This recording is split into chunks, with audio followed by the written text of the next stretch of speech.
Hey, friends, welcome back to another episode of Conservation Stories. We're glad to have with us today Rhett Kerby. Rhett is a friend of mine from back in the day, and I've been really fascinated to watch, Rhett, what you're doing, like on LinkedIn and the information you've been providing to people about soil health and soil remediation. And I'm just excited to have you on today to hear kind of a little bit about your background. So, kind of tell people where you're from, your little bit of your history, and how you got where you are today. Yeah, thank you, Tillery. Thank you guys for the invitation to come on the podcast. It's very kind of you to ask. I grew up in the Panhandle, graduated high school from Muleshoe. I did go to school at Littlefield up until the ninth grade, so northwest of Lubbock. From there, after high school, went to Texas Tech and studied agronomy and have an undergrad in agronomy from Texas Tech and a graduate degree from Iowa State in agronomy. But after college, after my undergrad, or during my undergrad, I had an internship with USDA, NRCS, Natural Resources Conservation Service, and so working at NRCS was I did that for about nine years, in which of that about 5 or 6 of that was as a district conservationist, where you basically have a county to run, and there's a lot of different responsibilities that come along with running a county according to NRCS. A big part of that is soil erosion, soil health, being able to understand and communicate science-based conservation practices to farmers and ranchers, helping them navigate farm bill programs. It was a great learning experience. They have great technical documents, great technical research that mainly comes through the Ag Research Service. In 2010, late 2010, early 2011, I left the federal government for an opportunity to go into the private sector, where I managed Bamert Seed Company, which was in my hometown of Muleshoe. And Bamert Seed Company, if you don't know, is a pretty unique company. They do some really cool things with growing and producing native warm season grasses, forbs, and legumes. So they do a lot with pollinators and grasses and just conservation in general. And so it really was a fitting next step in my career, I felt like. But what became really obvious during that part of my career was my exposure to non-agricultural needs related to soil science and plant science. For instance, at Bamert Seed Company, because they're not selling row crop seed, they're selling native warm season grasses, forbs, and legumes. A lot of that goes into land reclamation, which part of my agronomy background is land reclamation. That's part of what Texas Tech concentrates on, is land reclamation. So I understood land reclamation, but I had never had an opportunity to really begin to communicate with industries that needed land reclamation until I was there at the seed company. And the folks doing land reclamation are civil engineers or landscape architects or some sort of service provider, not farmers and ranchers. And I jokingly say, you can give a farmer or rancher seed and he knows what to do with it. You give most civil engineers seed and they don't know what to do with it. They don't, and just like I don't understand civil engineering, they don't understand the disciplines that go along with agronomy. And so there was this disconnect. So fast forward, connect some dots. Me and my brothers formed a company in 2014. That was really the intent was in 2014 for my youngest brother to have a job coming out of college, and he did that part-time for about 3 years, but landed a large oil and gas project in 2017.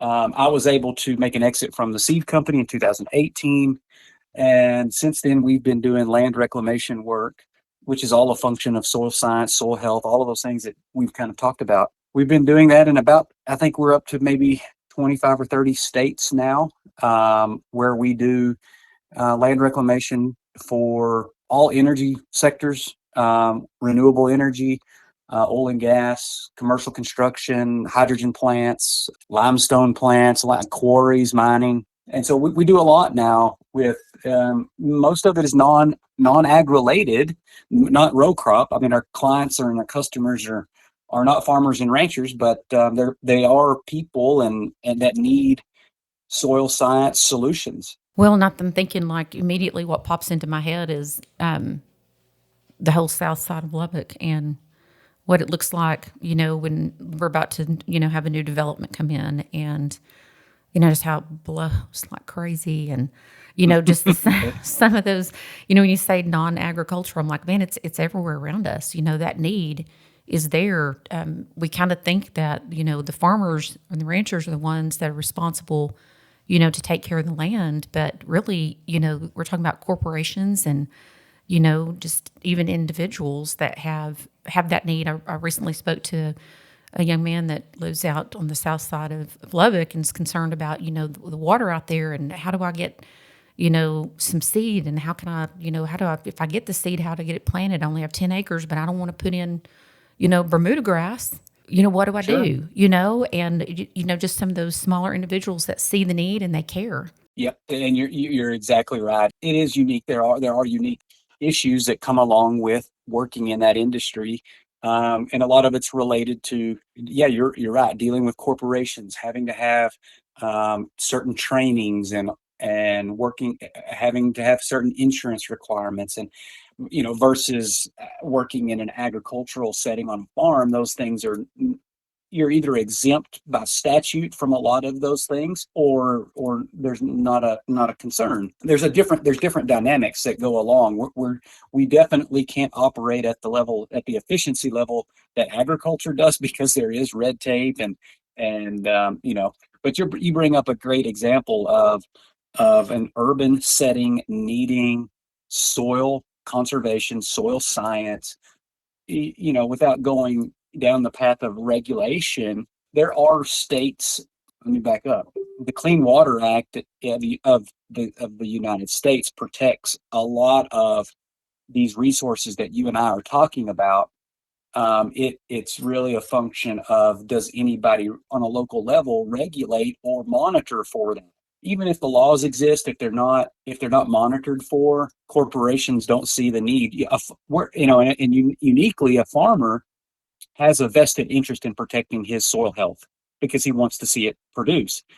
On the contrary, a corporation developing land, they see that as an added cost. They don't see the benefit in that. They see that as a burden, and so that's where, I do unfortunately feel like regulation may need to play a role some in managing natural resources in those settings. Otherwise, no one else is going to. The corporations don't do that within themselves.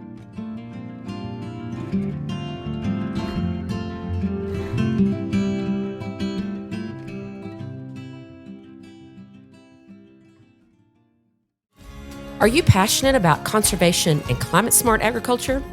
Join the Working Lands Climate Corps with the Sandhill Area Research Association.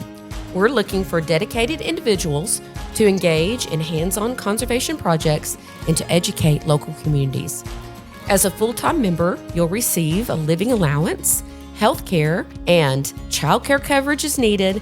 Apply now at sarah-conservation.com. Gain valuable skills, make a difference, and help build a sustainable future. We have a blog post on ESG, and I think ESG is really interesting because, of course, there's a lot of pushback on it, and I know there's good, bad, everything. But, I think it's interesting that a lot of, folks from maybe more of our worldview who, see the world, like through the lens of Western Christianity would say, that we live in a fallen, broken world, but yet somehow corporations seem to be exempt from that. So if you're making money, then, we don't want to cause anything to prevent a corporation from making the most money that they can. And I guess I think, in the blog post, it's like, we put boundaries around our children because we know, that we don't want them to harm themselves or someone around them. And I mean, to me, that's kind of where I see these ESG credits as, like, how do we hold, corporations responsible? I mean, the fact is that it's their investors that are saying, we want to know what you're doing. We want to ensure that, you are, being responsible, and that you recognize that, like the farmer, you too have a vested interest in taking care of what you have been, given, and that includes, the land that you're sitting on, the land that you're using, and so, to your point that you can argue back and forth about regulations and, I wouldn't say that I'm like pro regulation, but I'm like, at some point, we have laws that make people do things because they're not going to do it if they're not made to. I jokingly tell my friends I'm as capitalist as they come, but and there are some resources, whether it's human resources, whether it's environmental resource, non-renewable resources. USDA defines that as soil, water, plants, air, animals. Those in a capitalist world, those resources are not able to protect themselves. Animals can't protect themselves. The soil can't protect itself, and they're non-renewable. When you think back from a science perspective, these are non-renewable resources that can become extinct or unavailable. The soil, once you destroy your topsoil and let it blow away or wash away, it's not feasible to expect that to be made again or be brought back. And so, I do feel like there are some in a capitalist setting where some resources need to be protected by statute, because capitalist views to create margins and profit there is no economic equation that says, oh, we need to take that into account. So by definition, it's going to be left out. So yeah, I think there are things that there are non-renewable resources is the category I use that probably need to be made part of that capitalist equation, because otherwise they will be exhausted to their entirety and be gone forever. And so I do think there is a place. Yeah, I agree. And we've said in other podcasts that like the hardest place to find is the middle, but that's generally where you need to wind out. Like you have to have that balance on both sides, and it's hard, especially in the world we live in these days, to find that. But it's really important. One of the things that I love about what you're doing is what you're doing in solar farms. So I've done some work in solar farms, and I'm kind of like you. I think we need all the energy we can possibly get. Like, we're going to need it. We're going to need all the energy we can get, So I know solar farms are controversial, and, some people, I know that they're taking up, some good viable farmland. And in other areas, I don't think that's necessarily true. Maybe here where we are, I see them more as added value for people who maybe would not be able to stay on their land if they didn't have that extra income. So let's talk for just a minute about that and what, in the past have had some discussion on what do those contracts need to look like that will ensure that the landowner, that their land is taken care of. And what are you guys doing to help not just landowners, but the energy companies as well? Yeah. And that's the really kind of where I enjoy spending most of my intellectual capital is in that conversation, because whether it's the farmer, whether it's the energy company, whether it's generally everyone in that equation wants to do what's right by the land. At least I go into those conversations assuming that. And from the landowner's perspective, what my goal is with the landowner is to explain to them that they have a responsibility as a landowner to the level that they're interested in protecting their own natural resources, because that capitalist equation that I was talking about is not going to do that for them. So if they value their land or the soil or the wildlife or whatever, they need to be proactive in negotiating that in a way that protects their interests, because it's not going to happen once that contract is executed and turned over to construction. Unless those things are very well provisioned, those things will not have, those protections will not take place. So I try to explain that to the landowner, and we have lots of attorneys. We have language that we could present on the landowner's behalf. Simultaneously, on other projects, we'll work with, as a consultant, work with the energy companies to help them create language that protects these natural resources that they want to protect. They just don't know how, and it's a function of they want to learn how, and so we help them as a consultant do that. And in a solar lease negotiation, what I've learned is that most solar developers will pay for the landowner the landowner's legal representation and their consulting representation. So there's generally no out-of-pocket expense to the landowner to do these things. It's just the landowner needs to understand what he can do. Right. Yeah. So let me ask you, I've heard people say, that some of these solar farms, they've leached, different, chemicals or whatever. And then now that they've got a brownfield site, like it's ruined the land underneath it. I've never personally seen that, but is that something that has happened in the past? I have yet to experience any sort of ground. You're saying contamination from the any sort of panels. solar. Yeah, Yeah, I mean, I've heard that, but I've been like, where has that happened? I've never heard of it. I mean, I've heard people say it happens, but I've never seen evidence that it does happen. Yeah, I'm unaware of any. We spend a lot of time on solar farms, and I have not yet seen anything Mm-hmm. to make me believe that is that could happen. Well, you guys run sheep on Yeah, those yeah, farms. we own sheep as a company. We own probably between 1,000 and 2,000 head of Dorper sheep, hair sheep, that we run on solar farms as a vegetation management tool. Running sheep for vegetation management is different than running sheep to harvest the vegetation and put weight on your lambs. Like two different Okay. models. Okay. Like, for instance, we're managing with sheep vegetation heights between, say, 6 and 18 inches. We've got to keep the vegetation there with sheep. So anybody that does this knows that the stocking rates has to fluctuate with the amount of vegetation that's being grown. So we move sheep on and off these solar farms to balance the vegetative growth that during that time of year, to make sure it's not stocked too heavy or stocked too light.